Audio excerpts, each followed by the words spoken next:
Hi friends, ఒక మంచి పని కోసం యూట్యూబ్ ఛానల్ ఓపెన్ చేశా.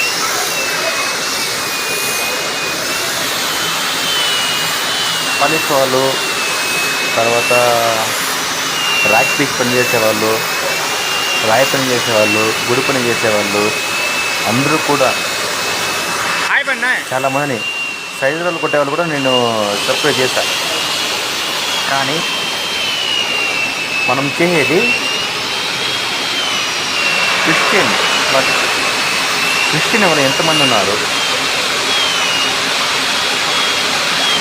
మన ఇండియాలో? అవుట్ ఆఫ్ కంట్రీ కానీ ఐ డోంట్ నో ఎంతమంది చేస్తారో చూద్దాం.